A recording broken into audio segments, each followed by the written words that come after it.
This podcast is sponsored by nobody. Hey dudes, welcome to Splat from the Past, the only 80s themed horror and sci-fi show where things can get totally radical. Now today, we are going to be celebrating the 45th anniversary of Sylvester Stallone's Rocky. I will be talking to Jane Marla Robbins. You all know her as Gloria, the pet shop owner, Adrian's boss in Rocky 1, 2, and 5. She is a true New York actor, if ever there was one. She was also in The Adventures of Buckaroo Banzai, Thief of Hearts. She had recurring roles on Falcon Crest and Knots Landing. She was in Arachnophobia. She's a very well-respected acting teacher. She has all these great credits, and it's going to be great to talk to her today. And I also like to say happy birthday to my older brother, Joe. And he and I have had a weird relationship over the years, but happy birthday, bro. Love you. And I can't believe that Christmas is almost here in a few days. And I just feel so fortunate with all these great interviews I'm getting that it's just a miracle. That's all I could say is it's a miracle. So, here is my interview with Jane Marla Robbins.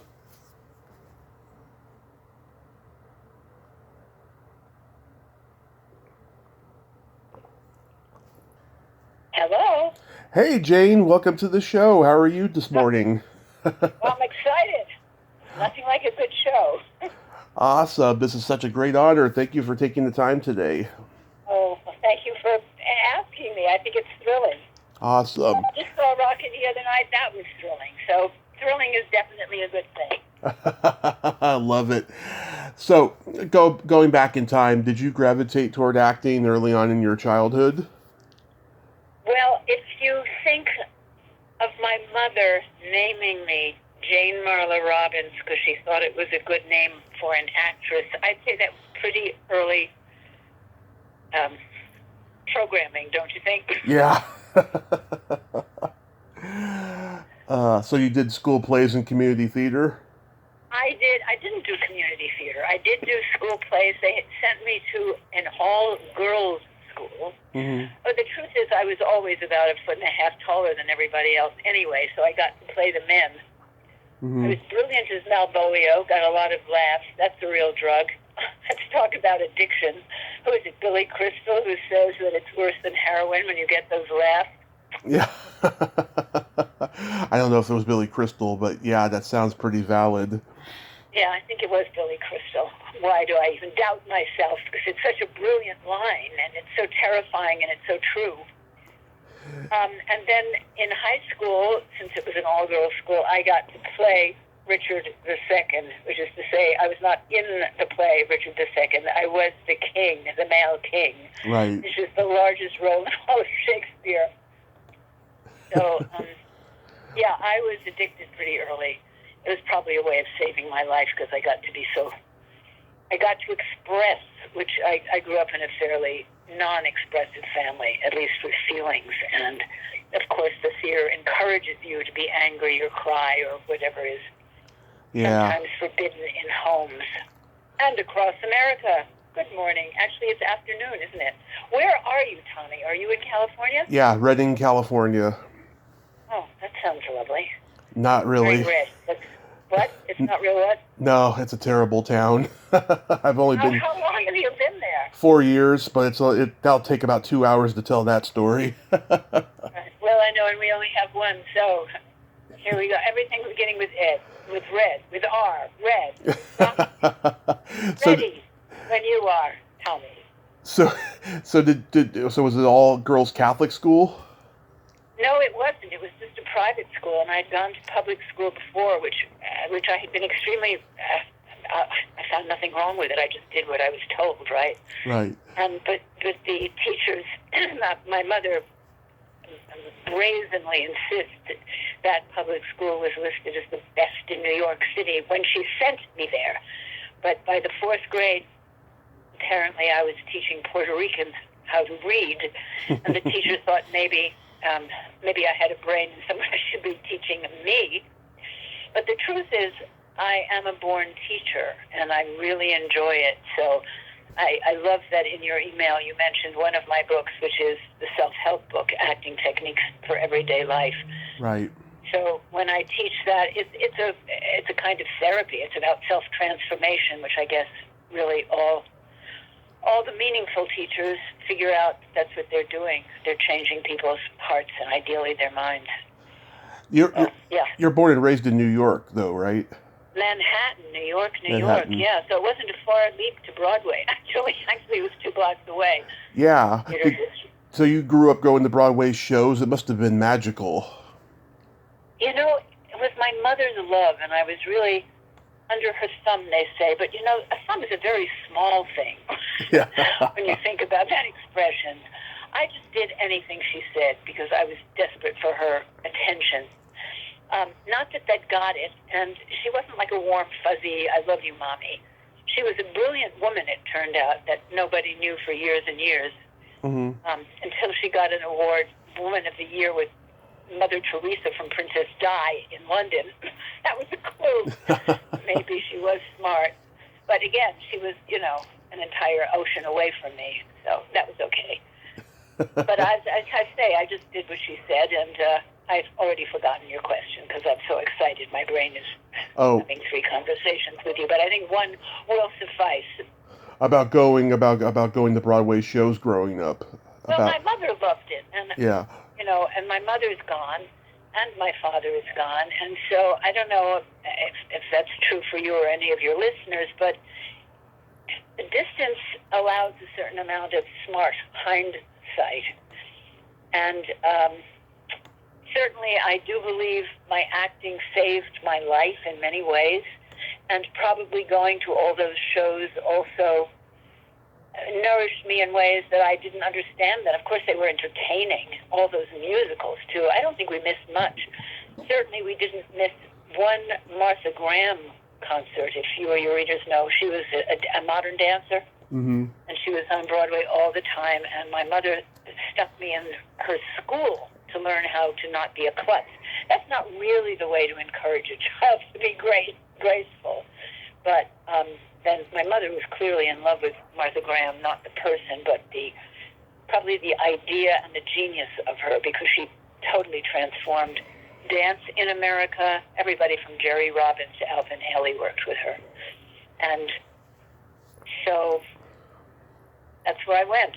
I wanted to be a dancer, but that was not my father's idea of what his daughter should do. So when I was invited to take class with the company at age 12 or whatever it was, I was shipped out of the country. There, she can't find Martha Graham in Switzerland, can she? No, it's very cold there. Why would Martha go there? Anyway, that's my... So all of those shows, yes, I probably loved them, and I probably became a playwright. Well, I became a playwright so that somebody was writing a play for me so I could be an actress and my mother would love me. It seemed pretty clear, except obviously acting was more than just getting mother's love for me. I happened to have some talent, and I had huge ambition. And so the very first major thing I did in New York was a show I wrote for myself because I had to be a star for my mother, or that's what you thought you had to do in those days to be noticed. Yeah? Was in it my days. Not everybody is so... Was that show successful? Excuse me? Was that show successful that you wrote? It was. I wrote it with somebody who was an 18th century English expert, because what I had found was a diary of an 18th century English novelist and a diarist who published an anonymous novel in 1778, which became a bestseller, which proper young ladies certainly did not do. But everybody read it, and they thought it was maybe a very famous male. When her father found out that, in fact, it was his cute little daughter, who wasn't so cute, I don't think she was fine-looking. Yeah. He read the secret out of the bag, as they say. I wonder what kind of bag that was. Anyway, the cat was out of the bag, and so she got to meet everybody from the King of England to his lovely Queen to all the famous playwrights, Richard Brinsley Sheridan. it was an extraordinary life, and it was also a life which I saw could be made into a play with a beginning, a middle, and an end, and conflict, because the father was stopping her anytime he could. But at the end, having been at the court of King George, what was the fourth? Anyway, he's the one who went mad and lost America. A good guy, by all accounts. She had to be second keeper of the robes to his queen, and she had a nervous breakdown because she was with no friends and she wasn't writing, which I guess has also been a very strong energy in my life. And maybe that was, I'm learning with this conversation, Tommy, thank you. Of course. But she had to write, I think, to stay sane. I think it's the same for me. And so when it really looked like she was about to fall apart, her father said, okay, you can come home. And then she met a French immigrant, which of course was shocking to the father, and said, you cannot marry this man. But finally, at the end of the play and the end of her life, she said, sorry, Dad, I'm doing this without your permission, and lived happily ever after. At least that's how the play pretends to end. Wow, that's pretty cool. So you studied psychology in college. Was that like a backup plan? I didn't in college. In college, having played Richard II in high school, in my junior year, I did not get the drama prize, which, I mean, people still talk about my performance, but votes are not in as to why I was not awarded that prize. I was totally destroyed. The next year, all I got as a role in the play, Skin of Our Teeth, was a dinosaur. I think that was not even a walk-on, it was a crawl-on, right? And so my essay to Bryn Mawr, where my mother wanted me to go, was, they asked, what was the most significant event in your life this past year? And I thought, this will sound Tony. I'll mention Richard II. I mean, Shakespeare has to impress them, right? And I said, among the many lessons I learned was, I don't want to be an actress. So I wrote that for my college entry exam. I got to college. My dorm, the freshman dorms had to do a little one-act play. It was a play by Noel Coward, and I got a laugh on every single line, Tommy. That's the drug I mentioned earlier. Yeah. And I was hooked. And Bryn Mawr is not an actor's, because they don't even have a theater department. Right. And I went to the head of the English department, because obviously I loved words. And I said, couldn't you, put in one more course about plays or something? And she said, theater is a luxury, my dear. That's when I left the English department, and there was one man who directed the plays for Haverford and Bryn Mawr, so that men were actually finally playing the men's roles. And I all I did was theater there. It's like majoring in extracurricular activities. Yeah.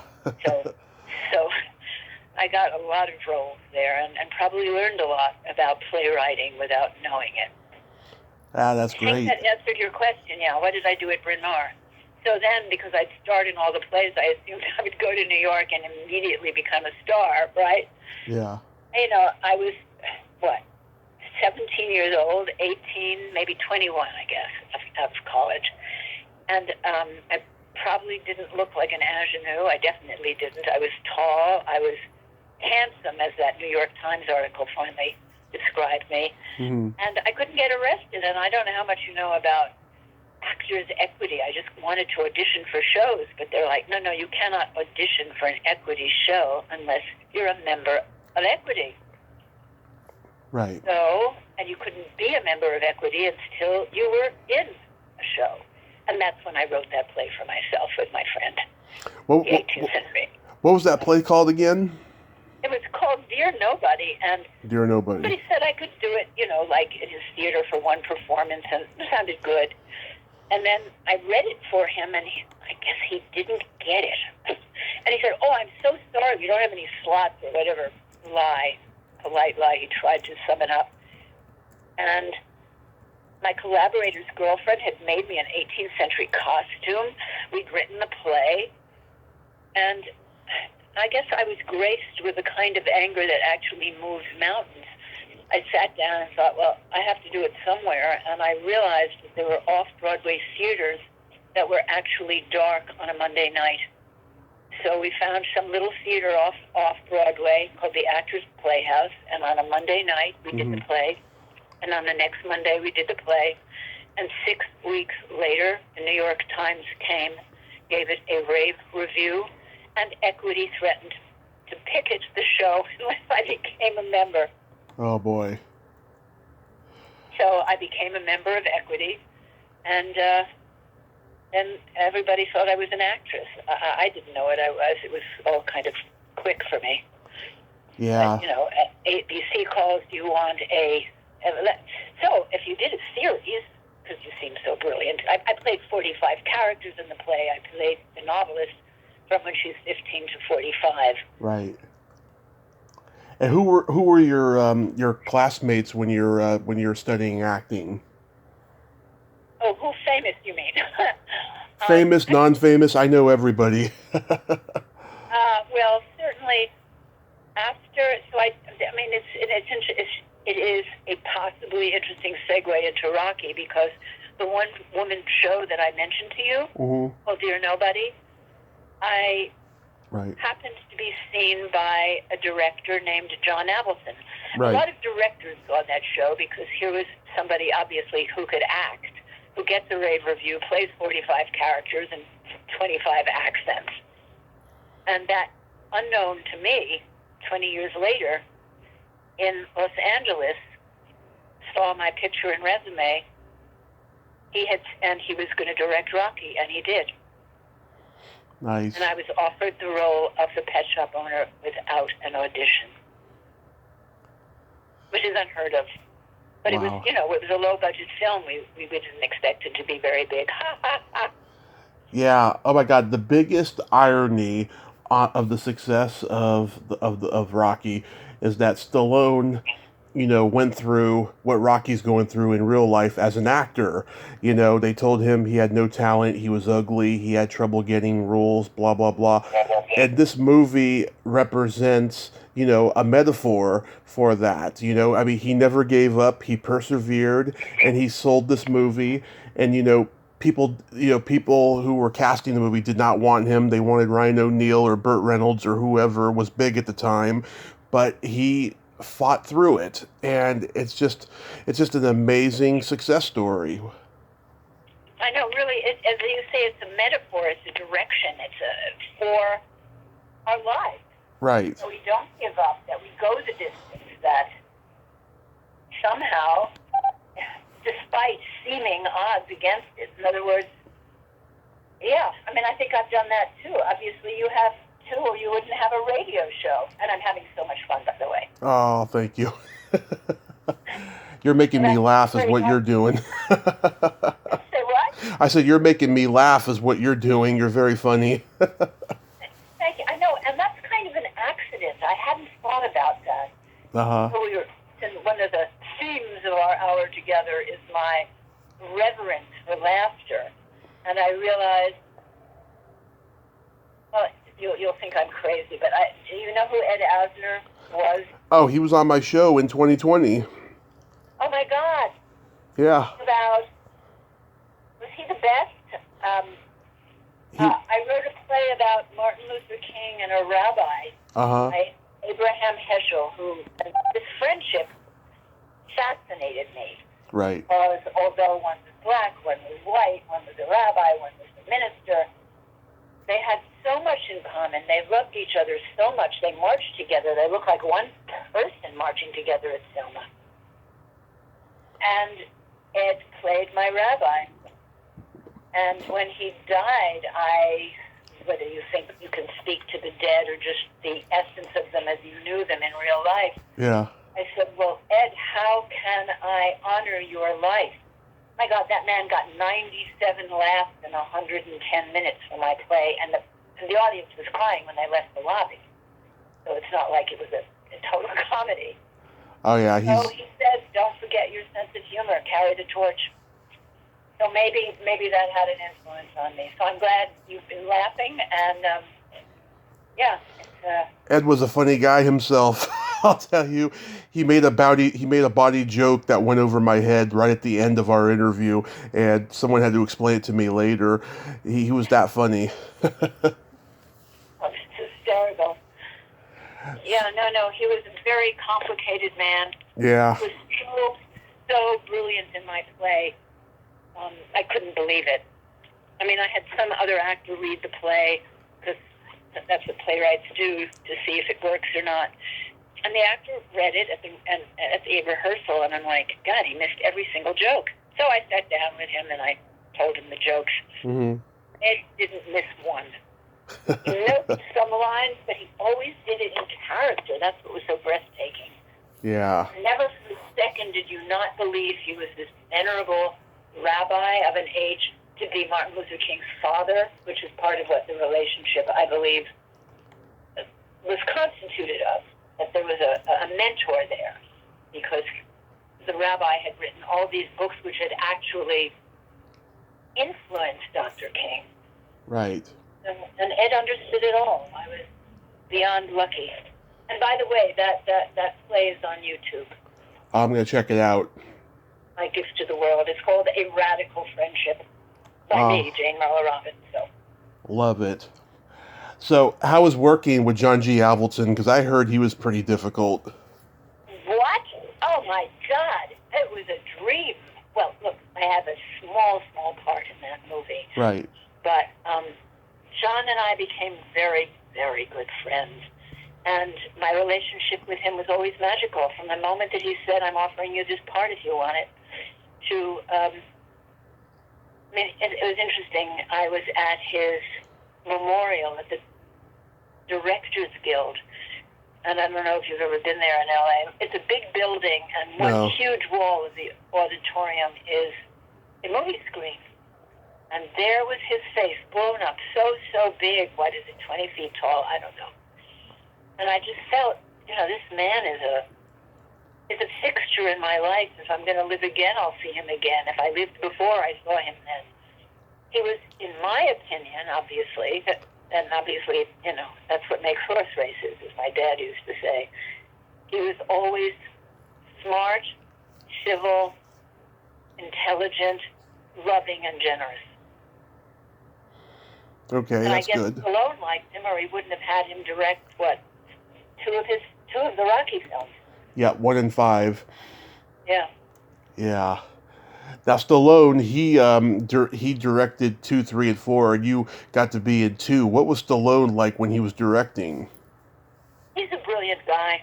Mm-hmm. He's a brilliant director. He has his pitch-perfect ear, and I think visually he knows dramatically what works. I don't know what he caught of mine, but he was right. If he told me to move there, he was right. He even knew in Rocky 1, where John had told me, Jane, you have to make that pet shop owner mean, so we sympathize with Talia's role. Right. And, oh my God, I coached to be mean. It's not my nature. I mean, short of figuring out how to put a cigarette out in a fish tank when the cameras were on me for my first line, trust me, I was mean. Yeah. And Stallone immediately stopped the shoot, called John over and said, this is from John, why is she being so mean? John came back, Jane, make her less mean. And in other words, Stallone knew. That answers your question. How did I do that, having been coached endlessly on being mean? Mm-hmm. It's funny about adrenaline, how it can be an instigator of creativity. I panicked, of course. I mean, we have cameras going, and it's costing us, thousands of dollars every minute that I can't figure out what to do. Right. I was pretty fast. I saw some birdseed in a little jar. I put it in my hair, and we shot the scene with me shaking my head. And it makes for a totally different character. Yeah. He's hilarious. But that was about your question about Stallone's eye. And I don't know if you know this, but I think it was after Rocky 1, he directed a first film for him. Paradise Alley. I think it's brilliant. Yeah. I mean, have you seen that film? I did once, yeah. It was gorgeous. I mean, it was mesmerizing. But, who knows why we pick the paths that we pick. In other words, when I first met Stallone, I remember we were talking, and he knew I had done this one woman play in New York. Mm-hmm. And he said he wanted to do a one-man show about Edgar Allan Poe. Well, I guess he changed direction, Yeah. We think we're going to do one thing, and then we do something else. He probably thought he was going to be a director. I believe he would have been a genius director. He was a genius director. I agree. And then his priorities, his need to play strong men, obviously was stronger than his need to direct other people. Mm-hmm.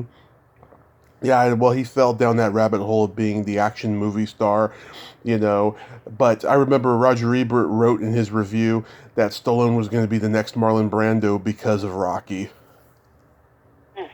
Yeah, I think that's a great compliment, though, in historical context.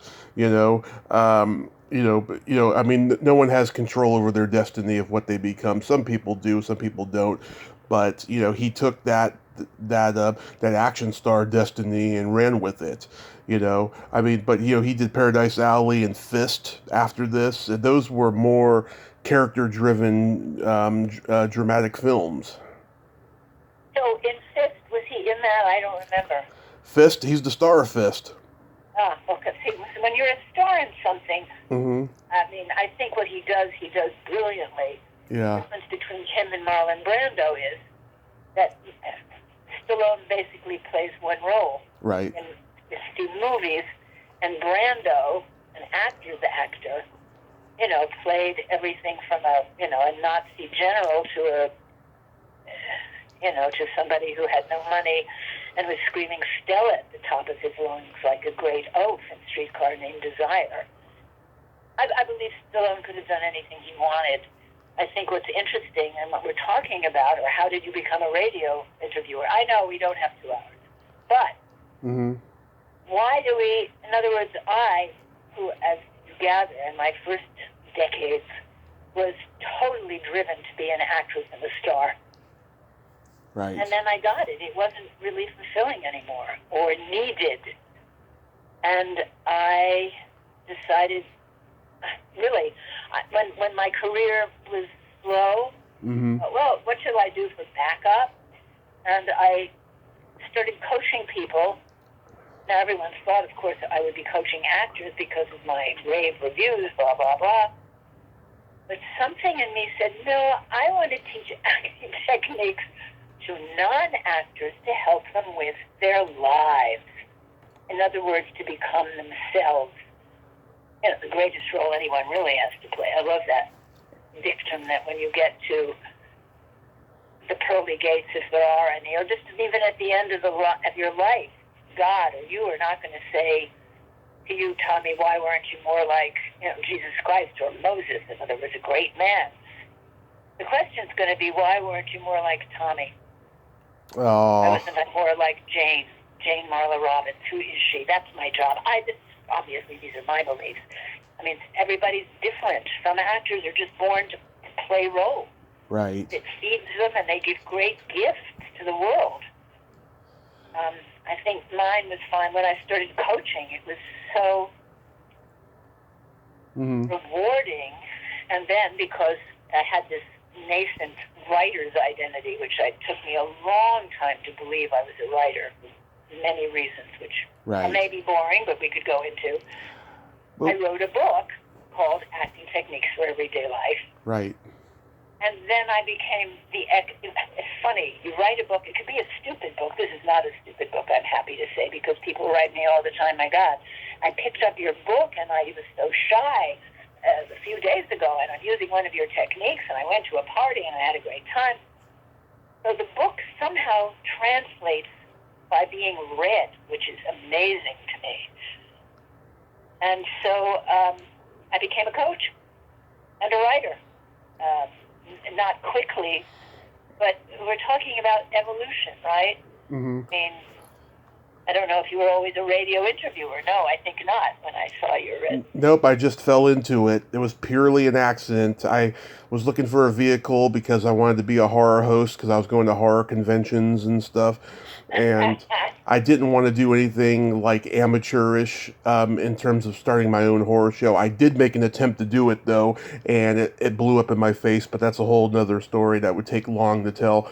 But that was what I wanted to be seen. So I was presenting the show on camera and doing the interview audio only.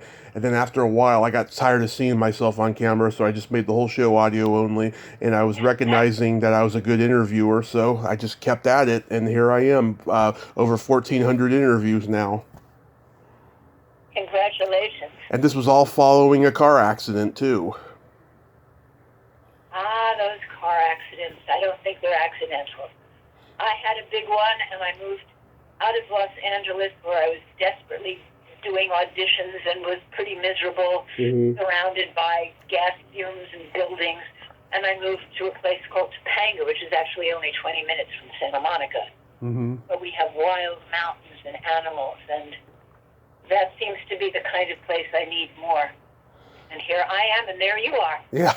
And I hope your car accident ramifications have not been too stressful, difficult, painful. They have been, but I manage. I'm really good, so I'm really fortunate. Congratulations. Thank you. I was curious. Did you ever get to keep a puppy or a cat from the pet store in the Rocky movies? No, but the owner suggested that I marry her son. Really? That you'd have something to fall back on instead of his acting business. And God bless the son there. I don't know. He was, how should I say, mentally challenged in some way. Oh, yeah. So I did not marry him. No, I didn't get to keep anything. We didn't spend that much time there. It was zip, zip, zip. I mean, when I realized I had to come up with an entirely new character, I had 2 seconds. Because that we had, a limited amount of time. John kept us on a pretty tight schedule, God bless him. And he was so inventive. I mean, those steps, he was working with a very new camera. And I remember him talking about it and showing it to me before the shoot. And watching that run up the stairs of the Philadelphia Art Museum, where he placed the camera made that an astoundingly dramatic shot, including, of course, the music, which builds in the movie. Right. It's a simple movie, and yet because there's so much honesty in it, it's deep at the same time. Right. But I was shocked to see that the same music was used through the whole film. It was just slower in the beginning with less instruments. Yeah. And then at the end, everybody knows. Dun, da, da, da, da, da, da, da. There's this huge, great chorus of victory. Right. And Lloyd... John was in control of all of that. And Lloyd Kaufman sits on the steps of Town Hall when Rocky, finishes his run during the montage sequence, and he wears that like a badge of honor, Lloyd Kaufman. If you don't know who he is, he's the head of Troma Studios. They make these really weird, politically incorrect, inappropriate horror films. I knew Lloyd when I was in New York. How is he? Do you know? I've never met him. I've tried getting him on the show, but it's very tough to get in touch with him or his people. But yeah, I've met people who know him and stuff, and they tell me what a character he is. Well, people are. I think I'm such a character that when people meet me, they're tame.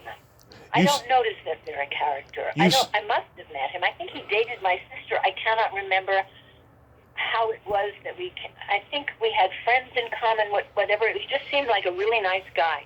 But it's odd when... Oh, I've heard he is a nice guy, yeah, but he's very eccentric, from what I've been told. I wouldn't have noticed that. Being eccentric myself. Only at this advanced age, I can accept it about myself. Speaking of eccentric, you worked with another guest of mine, Tom DeSimone, on Chatterbox, where you played a woman's liber. I don't remember that at all. Okay, then we'll move on then. Okay. It's an exploitation film from '77, so we'll move on to that. How about Harold Robbins' 79 Park Avenue? Oh, that's a very sweet story. Mm-hmm. Harold was an unknown writer. I'm going, probably a decade or more back. And he was an accountant for Universal Films, and my father was his lawyer. No relation, same last name. Right. Harold was actually an orphan. Oh. And so Harold kept, they'd hang out in bookstores, and Harold would buy books, and he'd say to my dad, I could write something better than this. And my father said, well, then here, go hang out in my office. Here's $500. See if you can write a book. And that man came to sell more books than the Bible was selling when he was writing. Nice story, huh? Yeah. Okay, so cut to, for some reason, I got an audition for the miniseries, and I did the job. They may have thought I was Harold's daughter because I think I said at the audition that my mother always read the first galley, which was true because my father and Harold were such good friends. Is that why I got the job and they thought they'd get extra PR from it? I don't know, Tommy. All I know is I said it, I did it, and that was 6 hours of television, which is kind of interesting. And I also, at the same time, got a film. I can't remember who. Anyway, it was a lovely film. I was sorry I didn't do it. But again, that's what you and I started talking about, the road not taken. Okay. No, if it's not taken, we'll talk about the roles I got. So that was what I got. I was basically playing the best friend, which is a fairly thankless role, no matter what. Yeah. Still, you're there to support the lead, and that was Leslie Ann Warren. I have only nice things to say about her. So. Oh, yeah. She's great.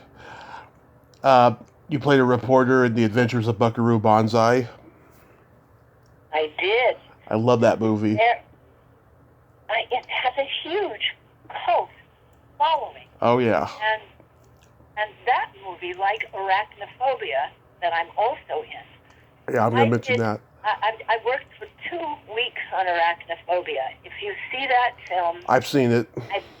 I believe, just as in a Buckaroo Banzai, I have one great line, and that's it. They cut 2 weeks of work from Arachnophobia, and in Buckaroo Banzai, I remember going to a movie theater, and suddenly there's my face, because I was fairly young doing that movie. I didn't know if they were doing a close-up or what. I just, I said my lines. Something about the sixth dimension. My face is as big as the whole movie screen saying that line. Yeah. So that was fun. Arachnophobia was fun. It's interesting. By then, I was using acting techniques for everyday life, in my own life.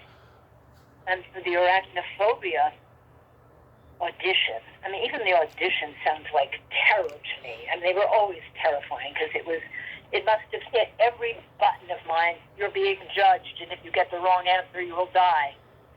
If you have punitive parents, or even if you don't, if you get a scowl from a parent when you're a kid, you figure if you don't know 2 and 2 or 4 fast, you're going to make daddy unhappy or mommy, and your life is going to be in danger. That's just a primal physiological reaction.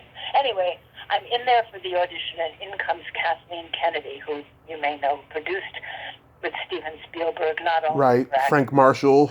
Yeah. Yeah. The 3 of them were the 3 musketeers together for a long time. Right. Well, if that wasn't going to intimidate me, this woman walks in with everything I was supposed to be, Tommy. Mm-hmm. Every hair was in place. Her clothes were perfectly clean, perfectly ironed. Her pants, you could probably draw an architectural blueprint from how the crease in her pants fell down to the floor. Right. And I remember thinking, somehow I remembered there's an acting technique, which is you basically sensorially recreate the presence of someone with whom you feel at ease. So instead of seeing Kathleen's brown hair totally, totally neat, who knows what mine was doing at that moment, I imagined my best friend from college, Anna, who used to wear this bright blue, ridiculous coat, as we went on these outrageous adventures. And it was only fun. And somehow the technique worked so immediately that as soon as I began it, I could see her relax. And we were having fun, and she was available, and I knew I got that job. And I did. And that's that story. That's for Buckaroo Banzai, right? Or Arachnophobia? Nope, that was for the other one, for Arachnophobia. We had a lot of spiders on that set. Yeah, I was, I was 8 years old. My parents and I went to Disneyland, and we had a VCR in our hotel room, and they had two movies that they could loan to us, Home Alone and Arachnophobia, and we had already seen Home Alone, so watched Arachnophobia, and we were just cracking up at John Goodman, and it was just a really interesting movie. And I'm afraid of spiders, right? Real spiders, but I just enjoyed the movie. It was really funny, I thought. There are a lot of fans of that movie. Yeah. There's always backstory. The screenwriter wrote a draft, and then he felt they totally destroyed it. But I guess the proof is in the pudding. You and your dad laughed and laughed. I don't think there's anything a better review than that. Yeah. And also, too, the reason why the Buckaroo Banzai didn't do well at the box office, it was like one of 4 movies that came out during the Summer Olympics, and it was the one movie that ultimately did not make money when the Olympics was over, but the other ones did. Well, I'm so impressed by all you know about this stuff. Oh yeah, I am a film scholar and historian, and no one knows who I am yet. Well, I'll put out the word. I'm impressed. I'm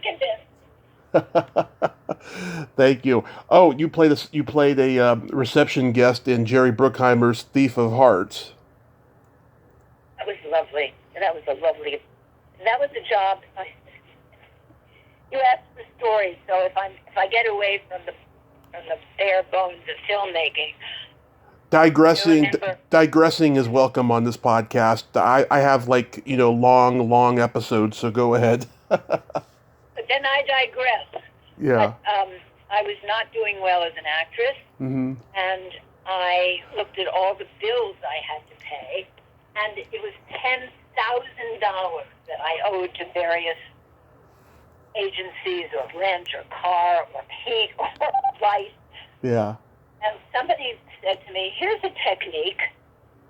And she said, write down on a deposit slip as if you were going to put into your bank a deposit for $10,000, because that's what you need. So I wrote the deposit slip. I didn't think anything of it. And then I got a phone call from the casting lady from Thief of Hearts, and she said, Jane, all I can offer you is $10,000 to do this role. There's no negotiations. Do you want to do it? And there it was. Amazing, right? Yeah. Wow. So you were on 2 Primetime Soaps, Falcon Crest and Knots Landing. How were those? Were they fun to do? Oh, it's so funny. It's so long ago. Bless your heart. Many an actor, I find, actresses probably more than men, I think we go into it because we feel we're fat and ugly, or just ugly. And so the idea for me of being on these shows where all they did was put so many glamorous clothes on you and so much makeup, everybody looked rich and famous and gorgeous. So I had it as an idea in my head that that's what I wanted to do. I wanted to be on those shows. And then the next thing you know, I was. Yeah. So they dressed me up. They made me wear a bra. They made me wear heels. They put on my makeup. They took away half my eyebrows. Probably an abusive experience, but that was the look then, and it was fun. Oh my God. Is it like the daytime soaps where you have to memorize like 50 pages of dialogue and you can't stop, or is it a different working environment? I don't remember. Hmm. I don't remember having any trouble with my lines. I think I did later because my whole body was screaming, "It's enough with the acting, you're a writer." And that's what Harold Robbins said, that's what Howard Corman said, that's what Joan Littlewood said, but I would not listen. Okay, so my point is, I got to play, Ronald Reagan's first wife, what was her name? Jane Wyman. That's right. I Yeah. think she was in the show, or somebody was, and I had to, and part of the plot was I had to pretend to wear a wig and pretend to be her. I mean, that kind of stuff is really fun. Hmm. So I just remember the fun part of it. And did I finally believe I was beautiful? Probably not. But at least I got the show, so that probably helped. You are beautiful, Jane. You're very beautiful. Oh, Tommy, and you're very handsome, and it's true. We're both full of life. Thank you, God. Thank you, universe. Oh, thank you. So, what made you want to become an acting teacher? Well, I needed money. Nothing like, it's funny. They say, desperation is the mother of invention. Uh-huh. Like when that one woman play, when they said you can't do it, the theater that had promised me a venue, Yeah. that I thought of something. So to be an acting teacher, I thought, well, I must be able to make money with some other talent. So I put out the shingle of acting techniques for everyday life, and have no desire to really, I have coached actors because I know how to do that. In fact, I just wrote an essay about my working with Ed Azner, and as I read the story I wrote about him doing my play, I realized the two directions that I gave for this performance were brilliant. Now, do I want to be a director? Honestly, I grew up in a household so that when I was asked to direct an opera I had done the one-woman play, so everybody thought I was a genius. Right. And then I was asked to direct an opera at Queens College, and I just said yes because I didn't know what else to say. I found myself embarrassed telling men what to do because we were scared of men in my house. Father knows best in my house. But how many years, 50 years later, however much it was, Mm-hmm. Ed Azner we're at his kitchen table doing a rehearsal for the reading. He has just gotten off an airplane from New York. We are doing the performance in a big theater later that afternoon. So, yeah, a rehearsal sounds like a really good idea, quick. And there he is, God bless him, in his kitchen in his underwear. Yeah. And with the actor playing Martin Luther King. And Ed stops reading, and there's a stage direction which has not been clear. And it's not clear what the actors are meant to do. They're sitting in front of a table, reading some of the dates and historical events, and then talking to each other. But we need to know, are they in the same room or not? Right. And it wasn't clear. We all knew it wasn't clear. And now Ed, the fearsome, famous Ed Azner, bellows at me, "Are you going to direct this or not?" And I, louder than he, bellowed back, "Yes, I am." And in 1 second, he came up with the answer for what we needed. Which, in my article, I write, an actor needs a net so he can fly. And man, he sure flew. Oh, that's beautiful. What was the name of that play again that you did with him? A Radical Friendship. A Radical Friendship. I love it. Yeah. Wow. So do you have any famous students you want to brag about? No, because they're not actors. I mean, the actors I know who are friends, I'm only proud to know them because they do good work. Everybody from Talia Shire to Michael Nouri to Stallone. I'm just proud of these people because they have a devotion to acting. What's interesting now about my career is that having finally said, I really want to write, I have 4 books of poetry out there, all of which are selling, all of which have a lot of humor in them, though they're also serious. And more interesting in terms of the theme of today of me being an actor is that you can see me reading most of those poems on YouTube, on Facebook, on Instagram. So the acting chops that I developed with 40 teachers, in the book, Acting Techniques for Everyday Life, I describe for my readers at least 40 techniques from 40 different acting teachers, because finally, it's a very complicated art form in that everybody is different. So what will work for one actor won't work for another. And so, I don't know, I must have learned enough, because I've been getting rave reviews for performances. My last book, Poems of COVID-19, which sounds totally crazy, there's a poem called Boobies in it, which is hilarious. Yes, exactly, based on a dream. When I was 14, I wrote a poem to impress a girl that lived in my apartment building. It worked, and I still remember the poem to this day. Really? What was it? Was it long or short? It was short.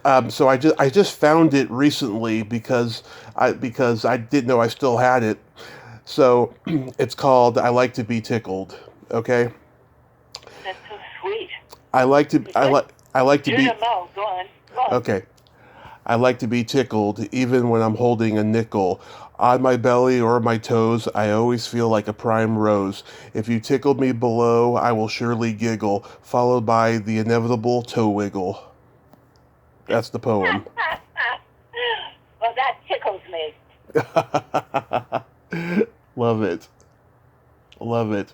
Your book, Acting Techniques for Everyday Life, how long did that take to write, and was it well received? After 20 years, it's still selling up a storm. Love it.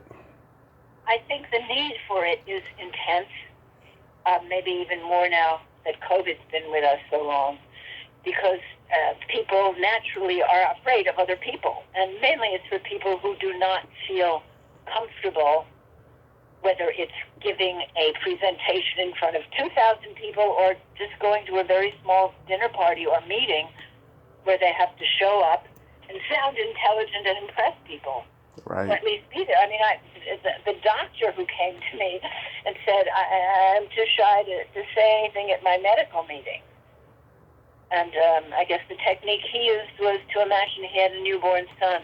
I said, imagine that son in your arms. Oh. And the way our bodies work is that even without saying, I can smell him, I can hear him, I can feel him, all the senses, your body automatically does that, and he relaxed, and he was totally able to do that. Oh, I love hearing that. Do you get a satisfaction teaching that you don't get when you're actually acting? It's very, very different, yes. Yeah.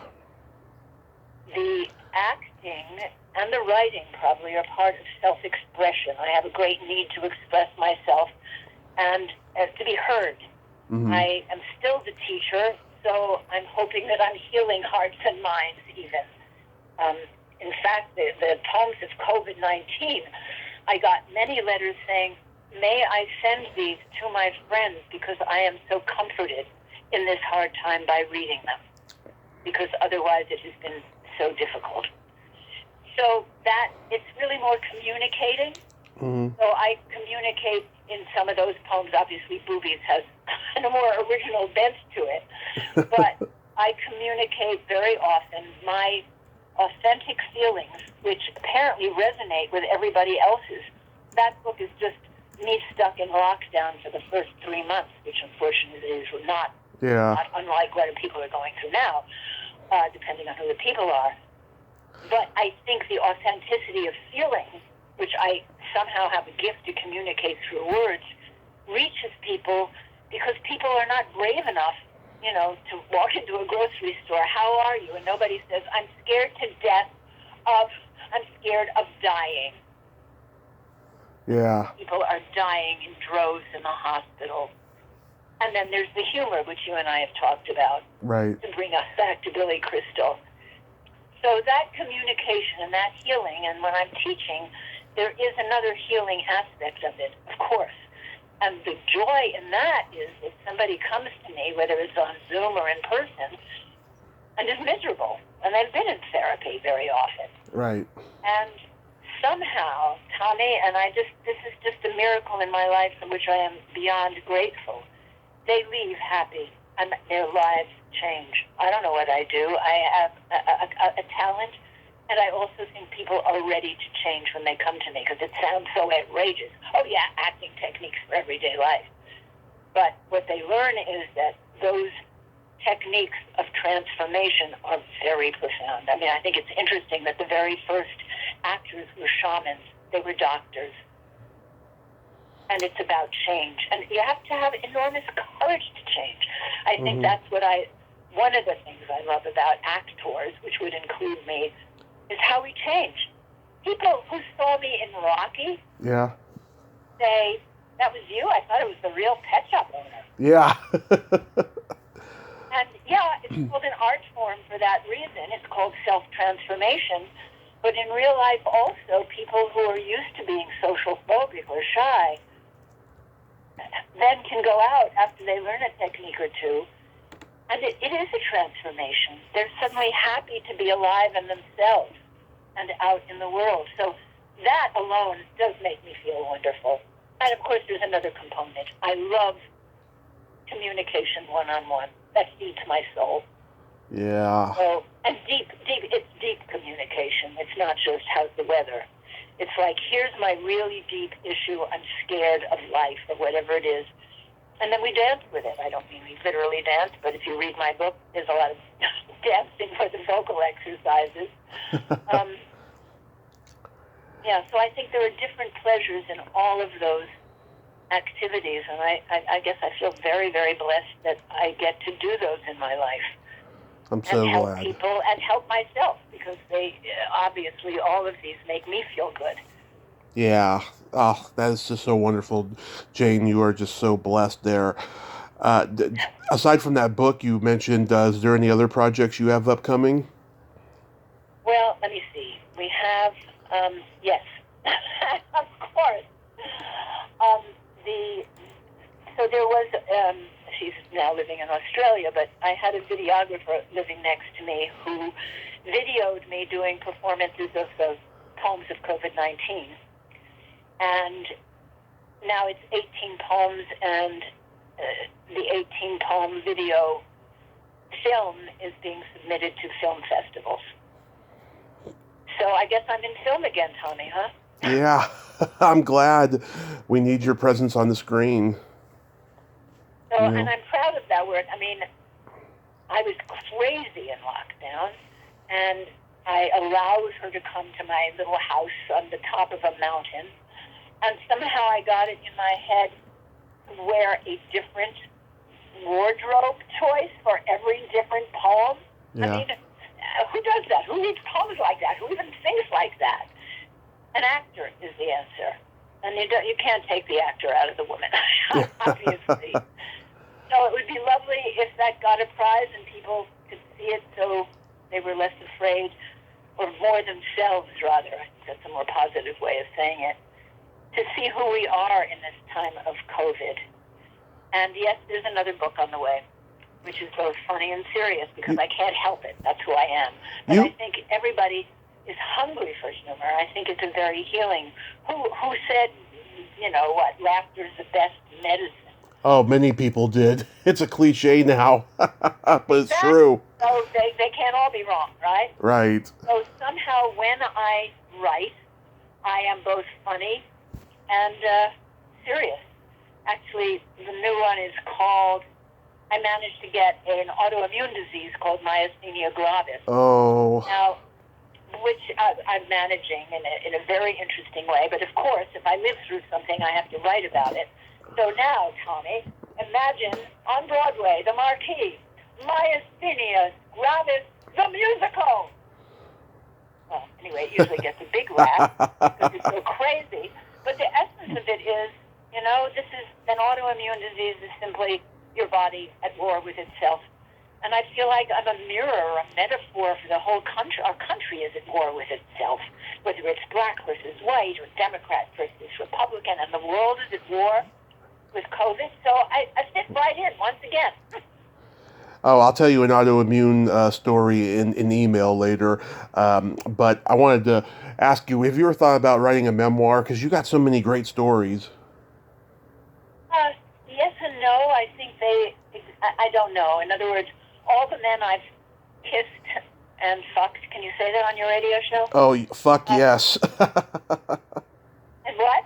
Fuck yes. Yes, fuck yes. Okay, so, and loved, because of course I was convinced that they were all going to be on my husband. Yeah. Ask how many. It's interesting. I don't like the idea of kissing and telling. Yeah. A story like how I got that first one-woman show on, I think someone did an article about it, or it should be. I mean, I just care at the moment, and I might change my mind. I would write so that I could help people with my stories. I do know that when I had what turned out to be a benign tumor, and we didn't know what it was, so I thought, fuck, I could die, right? Yeah. And they're going to take this out of my head, and it's quite close to a facial nerve, and anesthesia, you could die. Okay. I surprised myself by saying, okay, I have a month before the operation. What is important to me? And I found myself writing a kind of memoir of my life in Topanga, poems and stories, because I think it is a human need to have one's life seen as if it were valued, as if it's legacy. Right. So I don't know the answer to that story. Stay tuned, Tommy. I hope you stay tuned. I myself will stay tuned because I have no idea what I'm going to do next, except, as I say, a poem about myasthenia gravis. Well, I hope you do, because you do got great stories there. And really quickly, I have a joke for you. It's a Christmas joke. Okay. Why did Frosty the Snowman have a smile on his face? I give up. He saw the snowblower. You got me to laugh. Yay! This was a totally victorious interview. We laughed. I mean, I'm not counting the laughs, but did you believe that I actually counted how many of my laughs Ed Azner got in that play? Yeah. But laughter is important. I think it also chastens the serious. Well, this is what Ed said that went over my head, and I found out what it meant later, and then I laughed so hard, and now I tell it all the time now. I asked him if he had any upcoming projects, and he said to me, "You don't know her."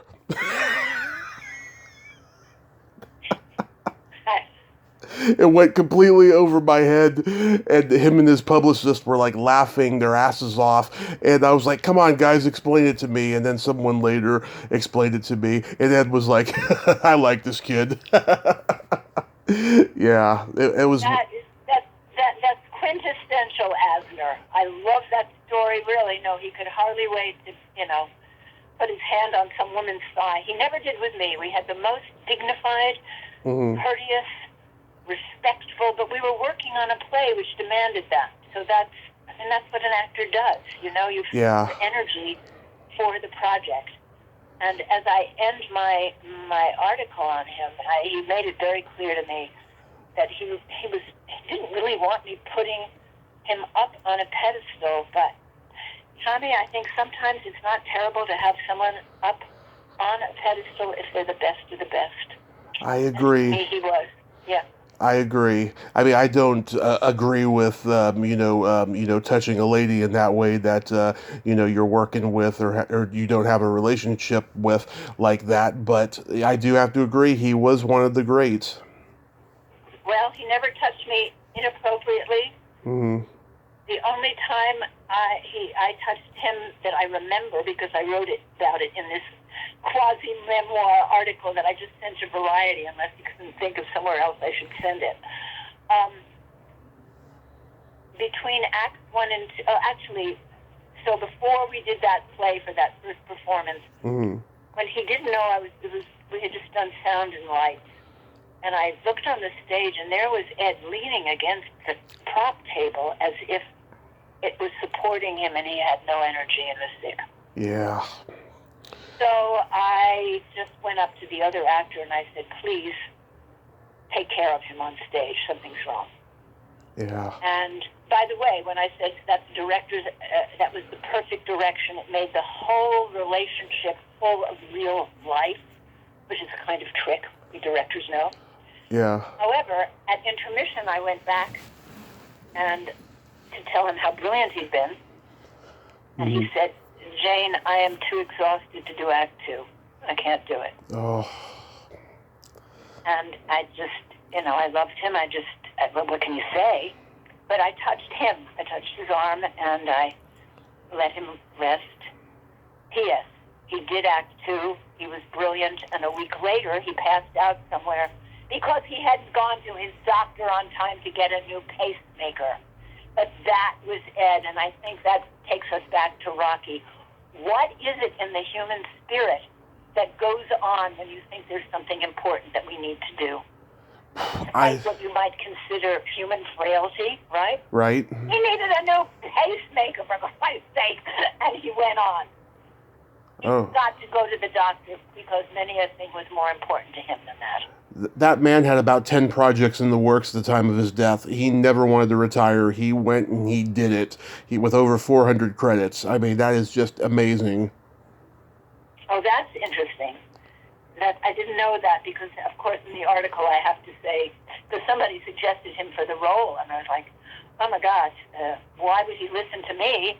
This man who's won 7 Emmys and 17 nominations and 400 credits, whatever it was. Yeah. But he did. You know how I got him to do the play? How? Okay, last story. I know you got to go. Okay. Here you go. Last story. And this wasn't even my idea, but somebody who knew him suggested it. And I don't know if you knew that Danny Glover, another brilliant actor, had his own theater company. And so my friend suggested that I suggest to Ed and to Danny that we do a benefit reading of a play about Martin Luther King, that the role would be for Danny Glover, and Ed Azner would play the rabbi, and we would do it as a benefit for Danny's acting company. Right. And Ed Azner, and this is the note I would end on, he never said no to anything that felt right. Whether it was standing up for people being victimized in El Salvador, so he lost his CBS hit series. Oh, yeah. Because they wanted him to be quiet. And this was going to help a good cause. So he said yes. He saw the script, and then he was hooked, of course. Danny Glover never did it. And that's my story. Oh, that is so wonderful. But Jane, I want to thank you so much for coming on today, and I hope you have a Merry Christmas, a Happy New Year, and stay safe, and also stay in touch. Oh, I hope we do that, Tommy. I've had such a good time. You're a remarkable interviewer. You got some good stories out of me. Thank you, thank you. I love that you have a reverence for story, because I think that also is what heals us and keeps us human. So thank you. And I think that's what's lost in the world today too. And you're absolute welcome. Thank you, Jane. And you have yourself a great day. You too. Bye. Okay. Bye-bye. Bye-bye. Well, there you have it. Jane Marla Robbins. Ain't she a sweetheart? Oh, what a great lady. Passionate about what she does. Great story about Ed Azner there. It was just a wonderful, wonderful talk we had. Well, until next time, this is Tommy Throwback Kovac saying, there's no shame in living in the past, because the present sucks. Later, dudes. Getting stronger. Getting stronger.